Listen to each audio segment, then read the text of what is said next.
खमा घनी राधे राधे। कैसे हैं आप सभी लोग। तो ये मैं जा रही थी मम्मी के यहाँ, तो व्लॉग तो काफ़ी सारे मैंने लिए हुए हैं लेकिन एडिट कर ही नहीं पाती हूँ। तो ये जो मंदिर है ये राजस्थान में जयपुर में चांदपोल के बीच में है, चांदपोल में है। तो ये श्री राम जानकी मंदिर है, श्री रामचंद्र जी का मंदिर है। और मैं देखिए पूजा पाठ करती हूँ तो बिल्कुल झूठ नहीं बोलूँगी, मैंने आज से पहले इस मंदिर में केवल बाहर से दर्शन किए।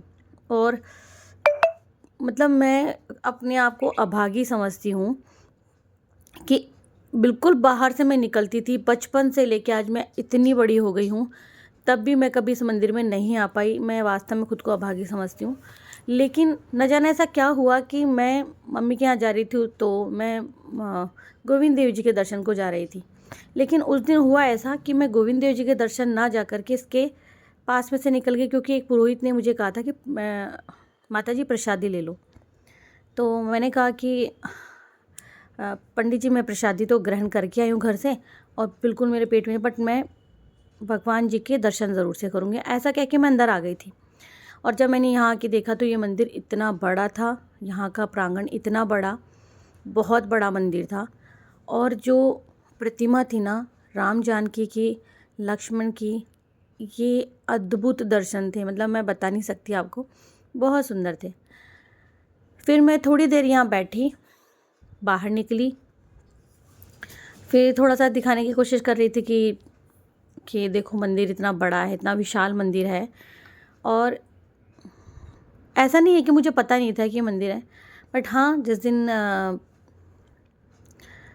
कहते हैं ना कि जब रामचंद्र जी की प्राण प्रतिष्ठा हुई थी उस दिन अगर मैं यहाँ मंदिर में आती ना, तो वो जो अलौकिक दृश्य था जो मैंने टीवी में देखा, वीडियोस में देखा, तो आई थिंक मैं उसे यहाँ आके महसूस कर पाती आके। चलिए, देर आए मगर दुरुस्त आए। फिर यहाँ से कुछ देर में पैदल चली, जो भी मुझे एक दो आइटम मतलब लगता है कि गृहस्थी में हमें कुछ चीज़ों की ज़रूरत होती है, वो मैंने लिए। जब यहाँ से मैं बाहर निकल रही थी तो मैं बताती हूँ, देखिए यहाँ जो है प्रसादी वितरण का कार्य हो रहा था और ज़्यादा समय नहीं था, अर्ली मॉर्निंग का टाइम था। तो मैंने प्रसादी तो नहीं ली, क्योंकि मैं एक ही बार सुबह भोजन करती हूँ, उसके बाद मैं दोबारा कुछ ले नहीं पाती हूँ। फिर मैं पैदल पैदल निकल पड़ी थी और मुझे अकेले बिल्कुल भी अच्छा नहीं लगता, सच्ची कह रही हूँ। मुझे मतलब साथ की ज़रूरत होती है, पहले नहीं होती थी बट अब होती है।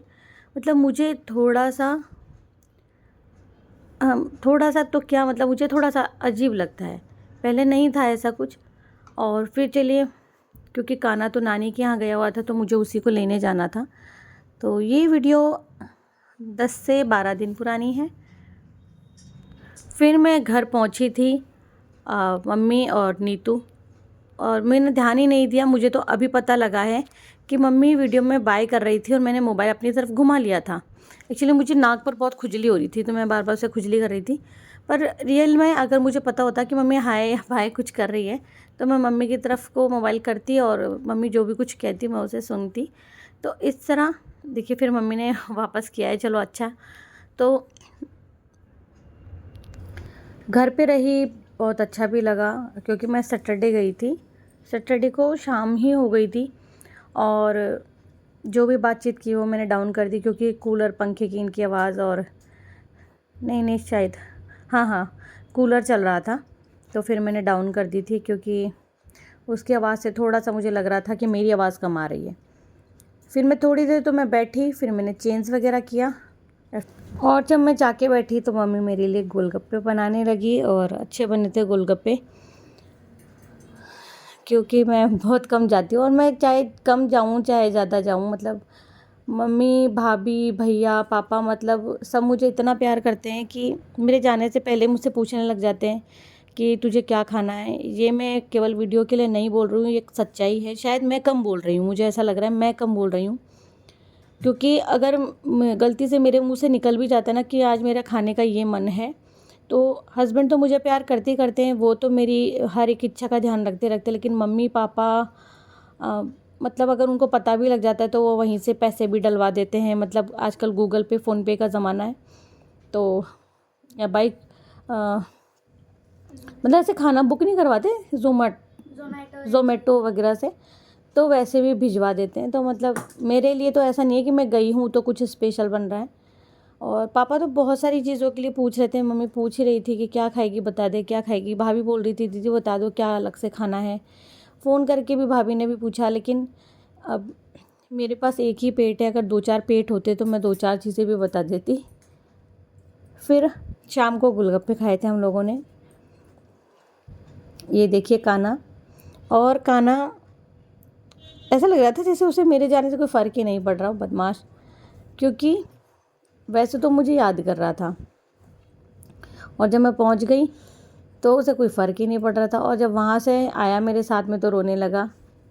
हम लोग तो आ गए थे आधा रास्ता, फिर फ़ोन आया कि कान्हा रो रहा है। फिर हम उसे वापस लेने भैया सिर्फ छोड़ के गए थे। तो ऐसे भैया मुझे बता रहे थे कि साइकिल चलाता है, बदमाशी की, मतलब मजाक में कह रहे थे, ऐसा करके कुछ बोल रहे थे। दोपहर में साइकिल चलाता है। फिर घर पे छोटा वाला भैया आया और वो बर्गर लेके आया था सभी के लिए। तो क्योंकि भाभी का बर्थडे था तो बड़े भैया की ट्रीट अलग थी और छोटा भैया कुछ अलग लेकर के आया था। तो ये जो बर्गर था ये शायद चाउमीन वाला बर्गर था। तो मैं भी इंजॉय कर रही थी। मतलब एक ही पेट था। मुझे शाम को तो खाना खाने का बिल्कुल मन नहीं हो रहा था, फिर भी मैंने खाया। सच कह रही हूँ कि मतलब जब हम पीहर में होते हैं ना तो वहाँ से थोड़ा मोटे होकर के ही आते हैं, क्योंकि ज़बरदस्ती खाना खिलाया जाता है वहाँ पे। सच्ची बात है, ये खाना ही नहीं, ये बात मैं भी कहूँगी। और उस ज़बरदस्ती में भी प्यार छुपा हुआ होता है। फिर हम लोग बैठे थे और पापा बात कर रहे थे। पापा की तबीयत बहुत ख़राब चल रही थी और पापा छुट्टियों पर थे। तो पापा ने करीबन 15 दिन घर पे रेस्ट किया था। 15-16 दिन घर पे रेस्ट किया था। तो यहाँ खाना भी खा रहा था और हम लोग बैठे थे। सॉस दिखा रहा था कि देखो ये सॉस कैसा रेड कलर है। फिर कान्हा यहाँ गेम खेल रहा था जो बचपन में सभी लोग खेलते होंगे।